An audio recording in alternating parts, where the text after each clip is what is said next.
Olá, turma de Direito Ambiental do curso de EAD da Escola Batista do Amazonas. Estamos aqui começando mais uma aula, agora sobre o tema Direito Ambiental Constitucional, tá certo?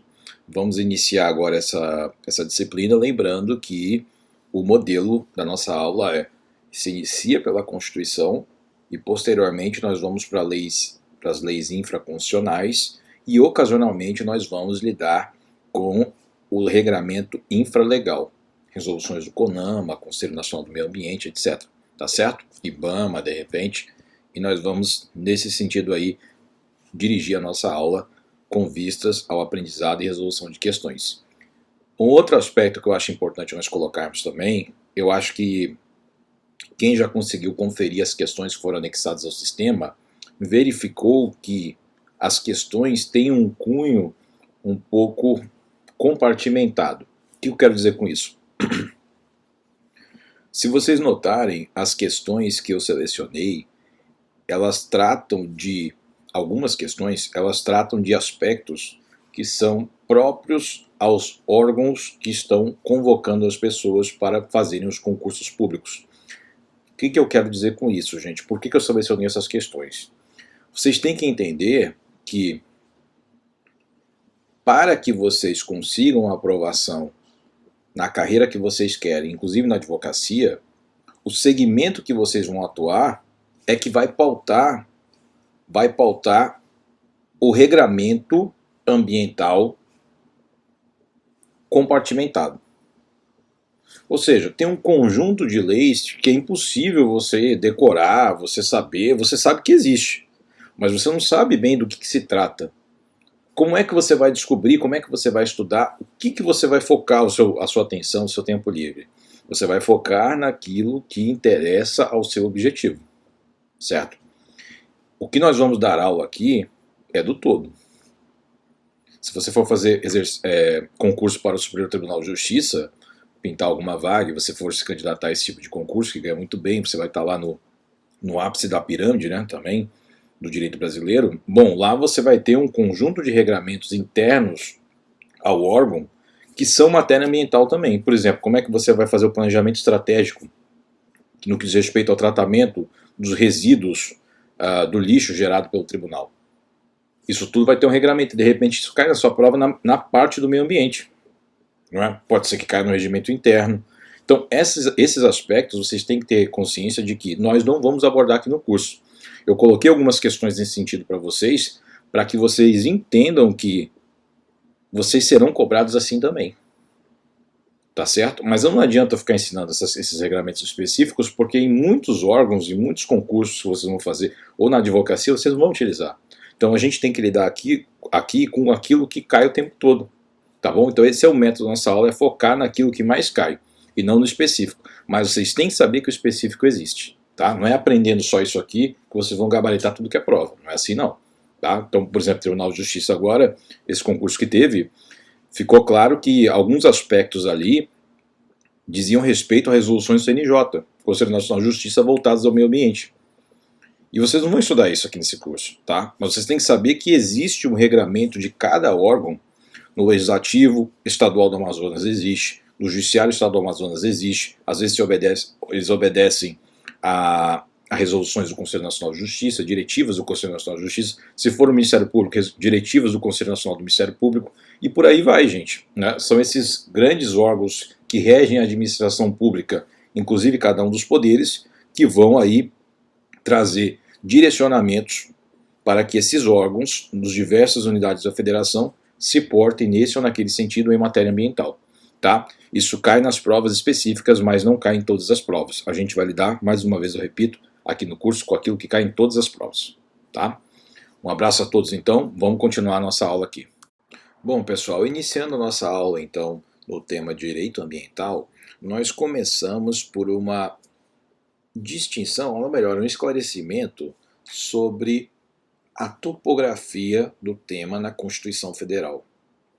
Aí você me pergunta, por que eu tenho que saber disso? Pessoal, um vício que às vezes os alunos na faculdade, e às vezes até pessoas formadas, um vício de aprendizado é você iniciar o estudo de algo sem saber em que capítulo que ele está inserido. Ou seja, de que maneira ele se relaciona com outras matérias. Porque onde você coloca aquele determinado conteúdo dentro do sistema de pensamento de um código, né, de um diploma normativo, significa, já dá indícios daquilo, da maneira como o legislador compreendeu aquela matéria no mundo. Vocês entendem? Então, eu vou dar um exemplo prático sobre isso. Se você colocar índios no meio da ordem econômica e financeira da Constituição, significa o quê? Que você está vendo o viés econômico na matéria indígena. É o indício daquilo que, como o legislador pensa a matéria indígena. Se você colocar índios no meio dos direitos e garantias fundamentais, um subtema, significa que você compreende a matéria indigenista em um outro aspecto, histórico, não é? Constitucional, sociológico. Então, onde você coloca um determinado conteúdo dentro da relação com os demais conteúdos, significa dar um indício de como o legislador pensa aquela matéria. E o legislador é representado por quem? Pela sociedade. Ou melhor, ele representa quem? A sociedade na qual ele está inserido. Ele não é um ET que sai lá de Marte e vem representar todo mundo aqui. Ele é extraído da coletividade, né, a qual ele representa. É por isso que, eu vou fazer um link agora fugindo um pouquinho da aula, mas é por isso que a questão da corrupção ela é epidêmica. Não no mundo todo, mas no Brasil a gente tem talvez porque até os nossos mecanismos de controle não sejam tão falhos assim, né? Mas nós temos um problema cultural muito forte, né? Os países em desenvolvimento de maneira geral. Mas o fato é, quando a gente associa político com corrupção, a gente tem que entender que o político vem da sociedade, ele não vem de outro planeta, de outro país, ele vem daqui, do nosso contexto, e existe algo nesse contexto que favorece essas decisões que são antissociais, não é? Para alguns até sociopatas. Né? Então, de qualquer maneira, pessoal, é interessante que nós entendamos de que maneira o legislador colocou a matéria do meio ambiente, o direito urbanístico também, mas é na outra aula, situou, como é que ele situou isso dentro da Constituição. Então vamos lá. Primeiro, eu separei aqui um trecho da Constituição, tá? Olha, primeira coisa, terminologia, muito importante. Por que terminologia é muito importante? Termos, a gente dá precisão na linguagem. Porque, gente, nós somos uma matéria, o direito é uma matéria que o objeto dele é a linguagem. O professor não está entendendo nada. Tá. Quando você é matemático, você lida com a equação, com cálculos. O seu objeto é a linguagem matemática, que existe uma certa unicidade no mundo todo. Não é? Tudo bem, você convencionou o uso dos algarismos árabes, etc. Beleza, mas existe uma unicidade no mundo todo. Um matemático da Índia se comunica com um matemático do Brasil na linguagem matemática. Beleza. No direito não é bem assim. Não é? Então no direito existe uma multiplicidade de palavras, de sons que dizem respeito a certos institutos, não é? Que caracterizam compreensões culturais. Tá legal. No aspecto prático agora. O que eu quero dizer com isso?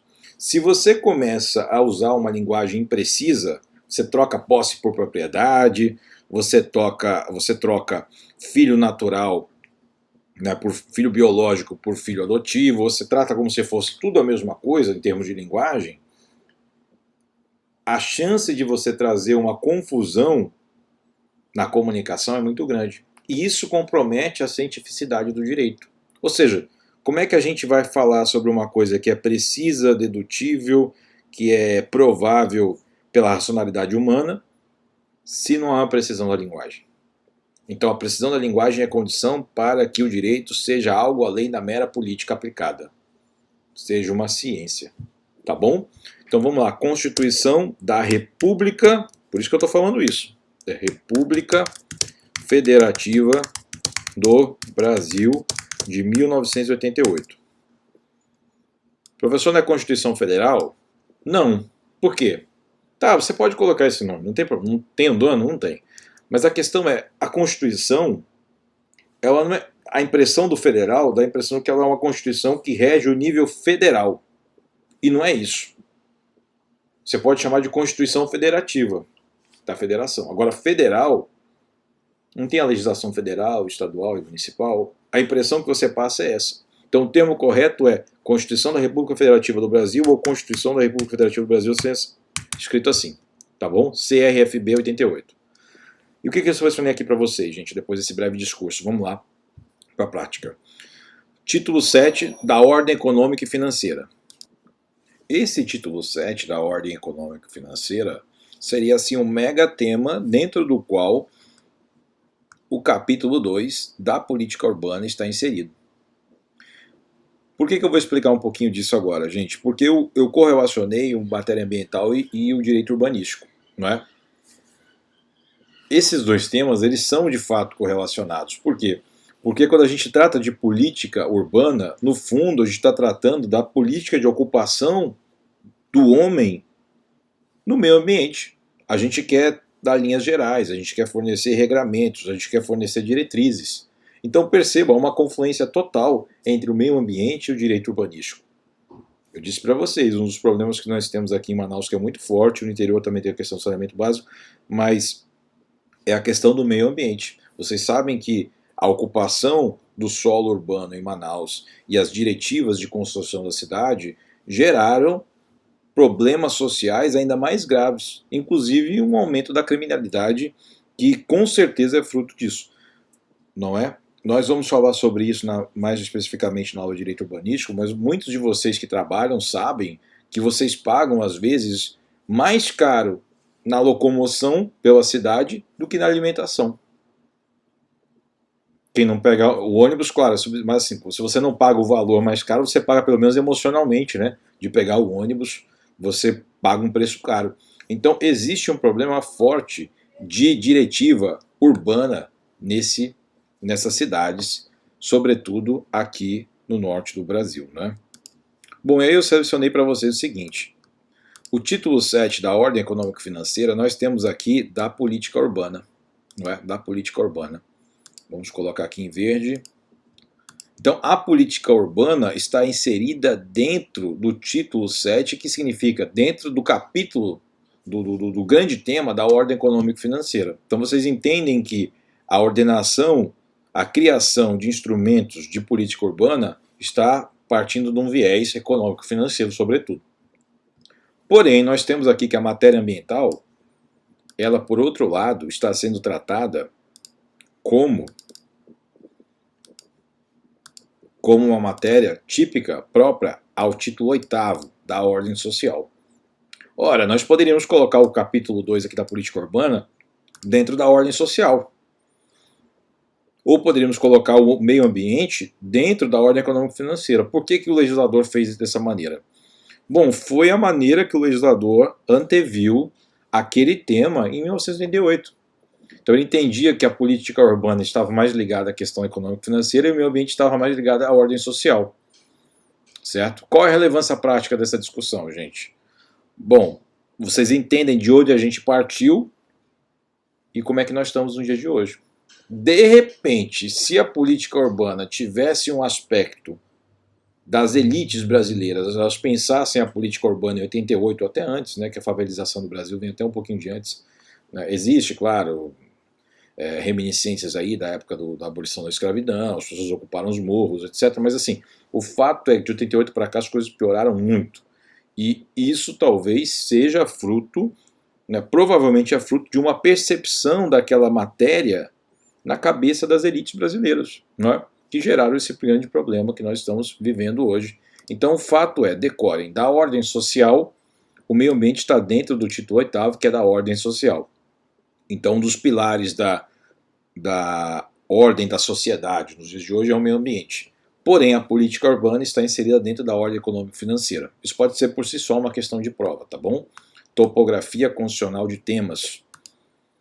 E é isso, gente. A probabilidade não é tão tão grande, mas acontece sobretudo em provas mais simples, tá? Técnico analista, esse tipo de prova OAB também. Ele fala, quer ver um exemplo de questão? Ele vai falar o seguinte: a política urbana que está inserida dentro da ordem social, errado. O meio ambiente que está inserido dentro dos princípios gerais da atividade econômica, errado. Tá? Da ordem econômica e financeira, errado. Então, o tema pode ser tratado dessa maneira. Certo. Passados 10 minutos, então, de aula propriamente dita, nós vamos iniciar aqui a leitura dos dispositivos constitucionais. Gente, esse é o aplicativo Vadmecum Brasil, tá? Recomendo a todos aí a utilização. E aqui a atualização é perene, constante. Você paga uma vez só o aplicativo, utiliza ele por mais de 10, 15 anos. Eu estou utilizando esse aplicativo já tem 8 anos, atualização constante. Vocês podem ver aqui. Aqui nós passamos então a leitura do artigo 225, tá bom? Vamos lá.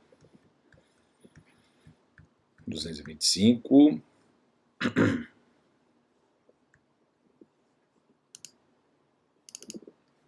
Do meio ambiente, capítulo 6, do título Ordem Social. Artigo 225. Todos têm direito ao meio ambiente ecologicamente equilibrado. Todos, tá? Estrangeiros também? Também. Bem de uso comum do povo, bem de uso comum do povo. O que é isso, professor? Lembra do Código Civil? A classificação dos bens públicos? Bem de uso comum do povo, bens dominicais. Lembra dessas bens de uso especial? Tem toda essa divisão que está lá no Código Civil, dá uma lidinha no artigo lá. Bem de uso comum do povo, essencial, sadia qualidade de vida. Impondo-se ao poder público e à coletividade o dever de defendê-lo e preservá-lo para as presentes e futuras gerações.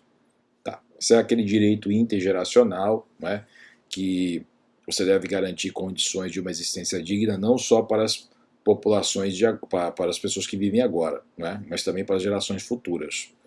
Engraçado que elas não são nem concebidas, né, mas assim, às vezes você garante direitos para... seria mais ou menos uma percepção de que o direito é intergeracional e de que a lei resguarda direitos até de pessoas ainda não concebidas. Por quê?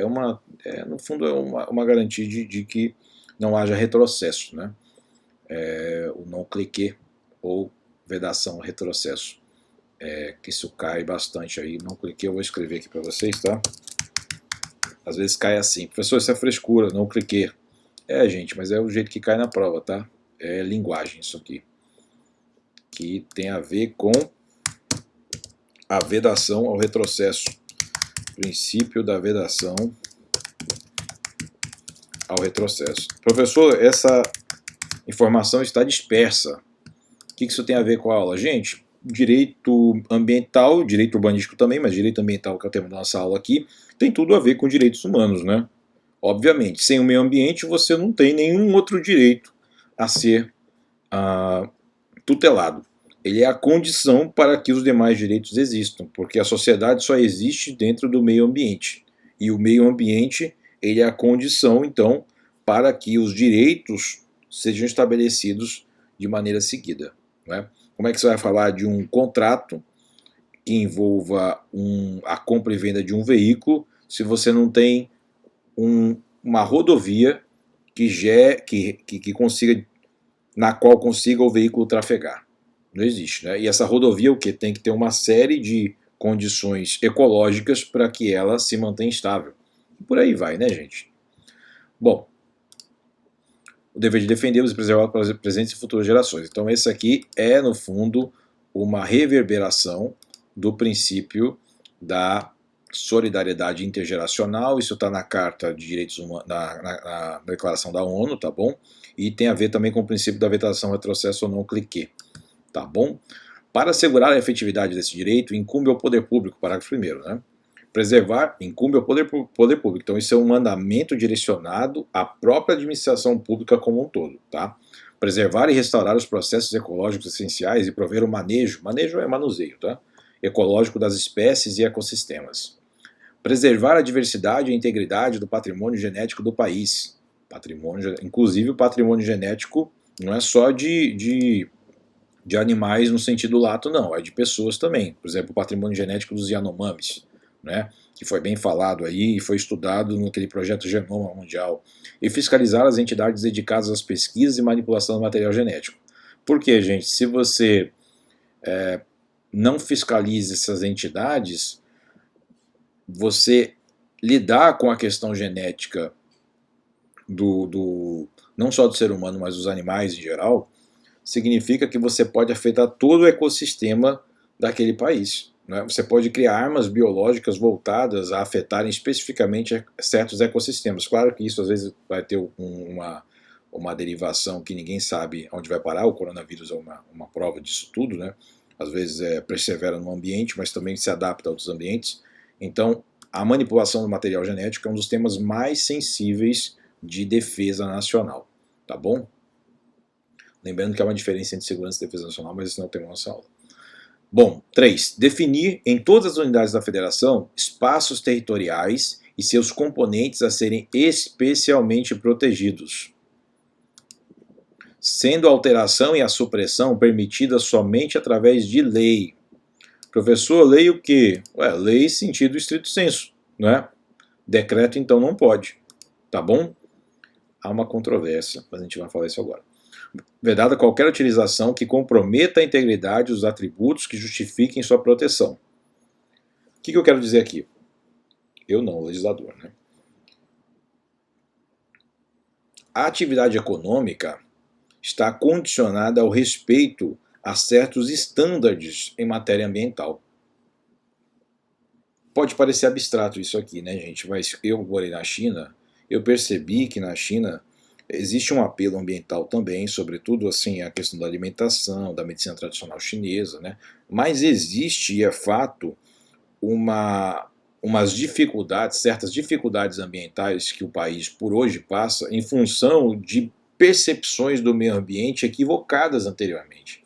Então as gerações anteriores da China compreendiam o meio ambiente de uma maneira, num standard, que talvez o Brasil estivesse mais, digamos assim, mais avançado nesse aspecto. Isso ocasionou um problema muito grande para a China atual. É muito difícil na China você passar por um dia sem que haja fumaça no meio ambiente todo. Vai falar, pô, professor, esse pessoal, como é que pode? Eles estão respirando fumaça o dia todo. Eu digo para vocês, gente, São Paulo é muito parecido com isso. Muitas vezes eu enfrentei em São Paulo um clima ambiental, uma percepção do meio ambiente de como se houvesse uma neblina. E eu pensei que fosse porque estava chuvoso e tal. Hoje eu entendo que não. Isso é pura poluição dos carros, das máquinas. A China até está arrumando para um caminho que talvez ela se saia melhor que o Brasil daqui 50, 40 anos. Esteja bem melhor que o Brasil. Por quê? Porque a frota da China está praticamente toda elétrica, não é? Tanto de carros quanto de motos. Então o Brasil ele talvez fique para trás, não é? Talvez. Olha esses acidentes aí que aconteceram no estado de Minas Gerais, um dos estados mais bonitos que o Brasil tem em termos assim de diversidade de paisagens, etc. Pô, catástrofes ambientais de nível mundial. Então é um absurdo a maneira como o Brasil, apesar de ter um regulamento bonito, ele trata na prática a matéria ambiental. Não é? É um absurdo. Então, o fato é que existe verdadeiramente uma proteção legal firme no Brasil em matéria ambiental, porém, se nós não criarmos meios de fiscalização, ou seja, órgãos de execução, não favorecermos esses órgãos como o ICMBio e o IBAMA, essas leis elas vão ser para inglês ver, né, como a gente vê, como a gente fala aqui no Brasil. Então não são de fato aplicáveis. São leis bonitas, porém inaplicáveis. Leis que não existem na prática, ou seja, leis sem força normativa. Essa é a terminologia técnica, tá? Sem força normativa.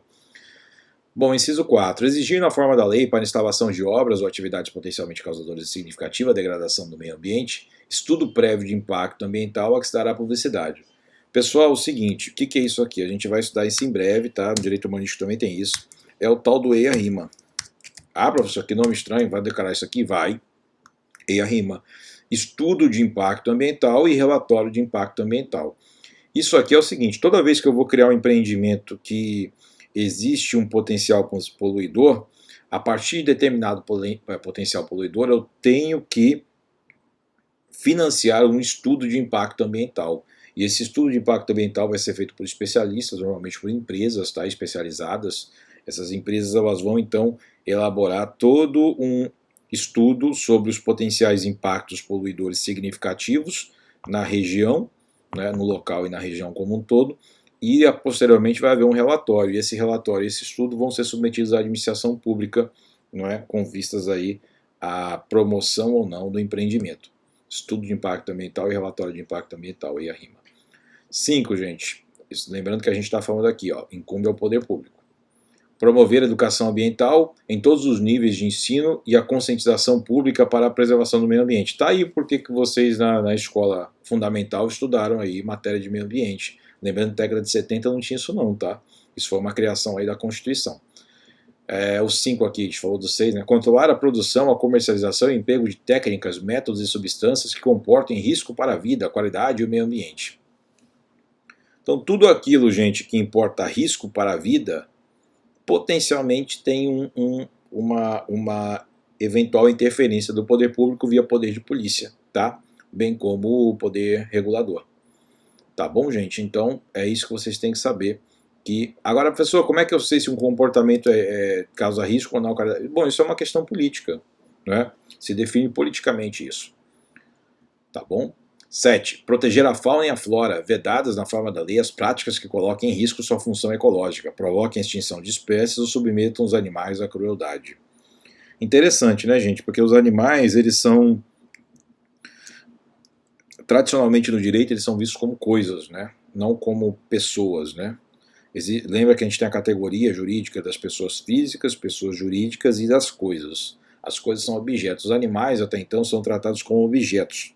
Ou seja, são réis, eles pertencem a pessoas físicas ou jurídicas, ainda que as pessoas jurídicas sejam de direito público, ou seja, o meio ambiente pertence como um todo ao Estado-nação, que seria a federação, a união, na qual ele está, essa ficção, né, que faz um país. Mas o fato é o seguinte, gente, atualmente está sendo criado um novo conceito, né, de respeito aos animais, um novo conceito de categorização dos animais no direito como um todo. Porque veja, se o animal é coisa,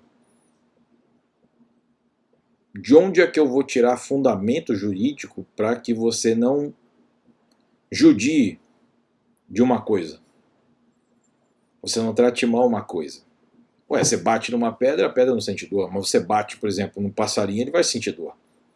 Ele é um ser vivo. Então perceba que a evolução da sociedade, a percepção de que a vida como um todo deve ser respeitada para além da vida humana, tem a ver com uma matéria que não é só de direitos humanos, mas é uma percepção do universo como um todo, né? É uma evolução espiritual, de fato, da sociedade. E, inclusive, esse é um dos temas mais polêmicos nos dias de hoje, é como você fundamentar a defesa do meio ambiente para além do ser humano, porque o direito é uma criação humana, não é? E a partir do momento que nós nos tornamos a grande espécie que perseverou, que dominou o mundo, a espécie Homo sapiens sapiens, nós temos que criar mecanismos de controle social para que essa espécie respeite os demais seres vivos do planeta, não é? Isso inclusive nós temos material genético todos em comum com esses seres vivos que vivem no planeta, né? Então nossa origem talvez seja única, ainda que sejamos de gêneros distintos, mas a origem do DNA é semelhante, não é? Da maioria das espécies do planeta. Até então a gente particularmente não detectou, talvez até haja, mas formalmente não detectamos aí um DNA alienígena, né? Então a questão é que todos nossos seres vivos do planeta Terra remontam propriamente a uma fonte em comum, que para alguns é Deus, etc. Né? Mas o fato é que existe uma origem comum desses seres vivos, né? E a ideia, inclusive uma ideia cristã, é que esses seres vivos eles sejam todos respeitados, né? Aquela ideia do Jardim do Éden, a ideia do Noé, não é? O Noé criou a arca, resgatou os animais, ali já existiu que então no fundo uma tradição cristã de respeito aos animais como um todo, né? Pássaros, etc. Não só animais mamíferos, né? Então, pessoal, é interessante a gente entender isso E a gente vê que determinadas sociedades respeitam às vezes os animais menos, outras respeitam mais, né? Normalmente sociedades mais ricas, normalmente, respeitam os animais mais, de uma maneira mais intensa. Agora, às vezes essas mesmas sociedades ricas, dentro do seu território, respeitam os animais, porém são fonte de tráfico, né, de ilícito de espécies de outras regiões para aqueles países. Então também essa noção de respeito é discutível, né? Bom, parágrafo agora segundo. Aquele que explorar recursos minerais fica obrigado a recuperar o meio ambiente degradado, de acordo com solução técnica exigida pelo órgão público competente na forma da lei. Causou dano, repare, isso é uma norma geral de direito civil, isso se aplica inclusive é a teoria geral das obrigações, né? E aí no caso você não pode, explorando recursos minerais, você achar que o rejeito do seu tratamento dos minerais, assim como a degradação que você causa na área, vai ficar para a sociedade. Você é responsável pelo passivo ambiental que você criou. Então acabou aquela época de você ocupar um território como pessoa jurídica, empresa, explorou aquele território, sai correndo depois e vai destruir o território e deixa aquilo lá parado. Não, mas a propriedade é minha, eu faço o que eu quiser, eu destruí mesmo e agora eu vou comprar outra e vou destruir de novo. Não, a propriedade é sua, mas ela tem uma função social, certo? Então você pode usar aquela propriedade dentro de determinados condicionamentos. Por quê? Porque a propriedade realmente de fato é sua. Ela pode ser da pessoa jurídica ou da pessoa física individualmente. Porém, ela tem certos contornos, certos ditames. Você não pode usar a propriedade para qualquer coisa, senão você poderia plantar droga em qualquer propriedade porque é sua casa e ninguém poderia interferir, por exemplo, né? Então a propriedade não é um direito absoluto como nenhum direito é, inclusive nem a vida é, né? Parágrafo 3º. As condutas e atividades consideradas lesivas ao meio ambiente sujeitarão os infratores, pessoas físicas ou jurídicas, gravem aí, pessoas físicas ou jurídicas. Ah, professor, então pessoa jurídica pode sofrer sanção em matéria ambiental? Pode, inclusive infração criminal, né? Isso foi decidido aí pelo STF. Condutas e atividades consideradas lesivas ao meio ambiente sujeitarão os infratores, pessoas físicas ou jurídicas, a sanções penais e administrativas, independentemente da obrigação de reparar os danos causados. Sanções penais e administrativas. Vamos gravar isso aí. Agora eu vou falar dos biomas, tá? A floresta amazônica, a Mata Atlântica, a Serra do Mar, o Pantanal Mato Grossense, a Zona Costeira são patrimônio nacional. Olha, a Caatinga não está aqui, gente, tá? A Caatinga não está, mas assim, do ponto de vista doutrinário, a Caatinga está também. Mas se numa prova colocar que a Caatinga está expressamente no 225, você vai marcar errado, porque não está. Então os biomas são patrimônio nacional e sua utilização far-se-á na forma da lei, dentro de condições que assegurem a preservação do meio ambiente, inclusive quanto aos usos dos recursos naturais. Esses são os únicos biomas do Brasil? Não são. Já falei para vocês, inclusive, que a Caatinga não está aí. Porém, esses são os biomas que o legislador naquele momento reconheceu como patrimônio nacional, mas os demais também são, tá bom? São por equiparação. Porque não é porque você esqueceu uma palavra aqui na Constituição que você pode fazer o que quiser, né, com aqueles outros biomas.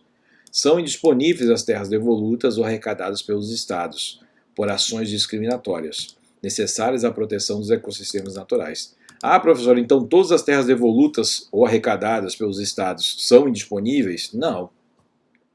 São as necessárias à proteção dos ecossistemas naturais. Lembrando que a gente tem terra devoluta, a maior concentração de terras devolutas no Brasil é nas divisas com os outros países, tá bom? E a maioria pertence à União. As usinas que operem, porque são a União que ocupa a faixa de fronteira, as usinas que operem com... Onde é que está isso, professor? Isso está tudo na Constituição, tá? Não estou inventando nada disso.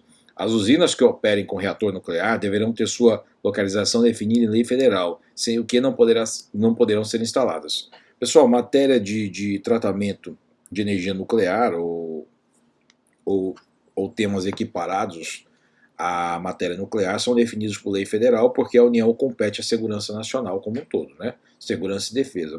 Matéria de energia nuclear é matéria própria à esfera federal. Portanto, lei federal é que vai tratar desse assunto, inclusive onde é que vão se situar essas usinas, porque é uma matéria de defesa nacional. Para fins do disposto na parte final do inciso 7º, do parágrafo 1º deste artigo, não se consideram cruéis as práticas desportivas que utilizem animais. Não se consideram cruéis. Desde que sejam manifestações culturais. conforme o parágrafo 1º 215 da Constituição, registradas como bem de natureza imaterial, integrante do patrimônio cultural brasileiro, devendo ser regulamentadas por lei específica que assegure o bem-estar dos animais envolvidos. Pessoal, isso aqui é aquele movimento da vaquejada, vocês já ouviram falar disso? Houve aí uma manifestação judicial no sentido de proibir a vaquejada. Vaquejada que é algo próprio da cultura caipira, né? Uma parte do Brasil que cultua, que manifesta essa cultura, né? Que cultua essas manifestações culturais envolvendo o gado, né? Que é uma coisa que remonta ao Brasil do século XVIII. Né? E agora, na verdade, é um grande commodity de exportação do Brasil é a carne bovina, né? Frango também. Peixe ainda não tanto. Vamos ver se a Amazônia muda isso aí futuramente. Mas o fato é o seguinte, gente, houve um movimento legislativo pela proibição, um movimento judicial pela proibição da vaquejada, foi judicializada essa questão. Aí, como reação legislativa, o Congresso Nacional, ele, por meio dessa classe política, naturalmente, ele reagiu e criou uma emenda à Constituição, essa de 2017, colocando a vaquejada, no caso, como essa prática desportiva, como algo lícito, algo que poderia ser feito de uma maneira evidente, não é? E, portanto, ele deu segurança jurídica estabelecendo isso mesmo na Constituição. Aí, então, a partir disso, o Judiciário não poderia mais proibir o movimento da vaquejada. A vaquejada é aquele negócio do... Bom, tem várias cidades aí, né? Sobretudo do centro-oeste e sudeste, interior de São Paulo. Tem uma cidade no interior de São Paulo, que eu esqueci o nome agora, mas que ela vive bastante disso, né? Desses rodeios, né? Os rodeios. E aí, no caso, isso foi tido como porque você aperta embaixo o gado, né? Próximo à genitália, é por isso que ele fica pulando. Não é porque ele gosta de pular, porque ele tomou Red Bull, né? É porque ele está sendo machucado ali, né? E algumas pessoas buscaram proibir essas manifestações porque não respeitariam mais os direitos dos animais, né? Mas houve uma reação legislativa e foi vedada essa vedação. Bom, pessoal, quem quiser ler mais sobre esse assunto, coloca aí na internet, dizer o direito, vaquejada, lei da vaquejada. Tá bom? Na internet vocês vão ler um pouquinho mais sobre como isso aconteceu. Mas o fato é que, judicialmente, você não pode mais proibir esses movimentos voltados à prática desportiva envolvendo animais, que para alguns é uma manifestação cruel, para outros é uma manifestação que não agride de uma maneira excessiva os animais, mas de uma maneira aceitável, não é? E, portanto, isso foi elencado a ponto... Você vê o lobby desse pessoal, né? Um lobby muito grande, né? Para eles conseguirem fazer uma emenda constitucional, meu Deus do céu. Bom, gente, o fato é que, com certeza, se envolve muitos interesses econômicos, não é propriamente em função da manifestação desportiva, é porque, de fato, envolve dinheiro, e dinheiro é que move o mundo. Tá bom? Então, pessoal, vamos lá. Próxima aula a gente vai tratar mais desse assunto. Desejo para vocês bons estudos. Façam os exercícios, os 10 que eu coloquei, tá? Aqueles que tratam das matérias específicas, às vezes não precisam ler muito não, mas os que tratam sobre as leis em geral, não os regramentos dos próprios tribunais, etc., vocês façam com dedicação. E próxima semana nós vamos ter mais exercícios, qualquer coisa eu mantenho vocês comunicados aqui para meus representantes. Um abraço a todos, bom final de semana, bons estudos e agradeço a atenção. Até mais.